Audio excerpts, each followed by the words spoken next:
महाराष्ट्र के मुख्यमंत्री एकनाथ शिंदे ने सोमवार को जमकर विपक्षी दलों पर निशाना साधा। यहां तक कि उन्होंने पीएम नरेंद्र मोदी को शेर तक बता दिया।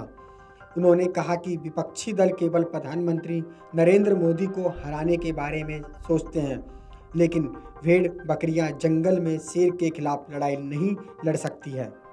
शिंदे ने श्रीनगर में एक हिंदी समाचार चैनल से कहा कि मैं विपक्षी दलों को गिद्ध नहीं कहूँगा, लेकिन भेड़ बकरियां जंगल में शेर के खिलाफ लड़ाई लड़ने के लिए एक साथ नहीं आ सकती। उन्होंने कहा कि शेर हमेशा शेर होता है और वही जंगल का राज करेगा। एनडीए को चुनौती देने के लिए विपक्षी दलों के एक साथ आने के बारे में पूछे जाने पर सीएम शिंदे ने कहा कि वह केवल प्रधानमंत्री नरेंद्र मोदी को हराने के बारे में सोचता है। उन्होंने कहा कि मुझे नहीं लगता कि कहीं भी विपक्षी टक्कर दे रहा है। महाराष्ट्र में एनडीए की स्थिति पर सीएम शिंदे ने कहा कि अजित पवार के हमारे साथ आने के बाद हमें एक 215 से अधिक विधायकों का समर्थन प्राप्त है। सरकार को कोई खतरा नहीं है। उन्होंने उद्धव ठाकरे का नाम लिए बिना कहा कि हम लोगों के लिए काम कर रहे हैं। लोग तय करेंगे कि वे कैसे व्यक्ति को चाहते हैं, जो उनके लिए काम करता है या जो केवल घर पर बैठता है। विपक्षी खेमे के नेताओं को निशाना बनाने के लिए ईडी का इस्तेमाल किए जाने के आरोपों पर सीएम शिंदे ने कहा कि ईडी उन लोगों के खिलाफ कार्रवाई करता है जिन पर भ्रष्ट गतिविधियों में लिप्त होने का संदेह है।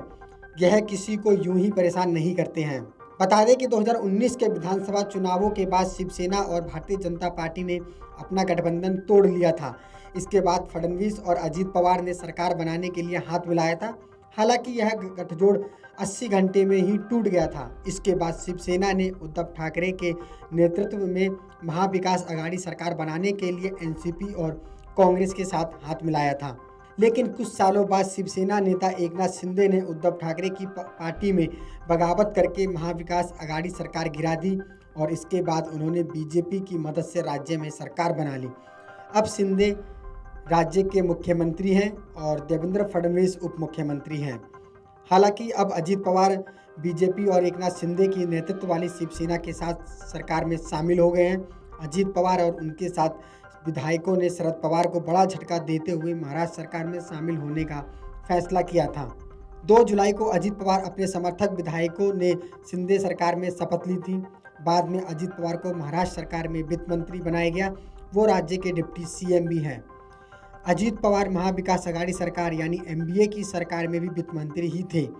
अजित पवार के साथ कुल 9 विधायकों को महाराष्ट्र की सरकार में मंत्री बनाया गया है।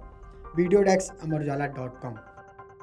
अमर उजाला अब आपके टीवी पर भी।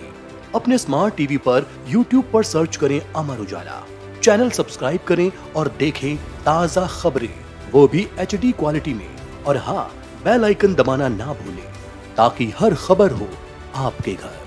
अमर उजाला, निष्पक्ष, निर्भीक, निरंतर।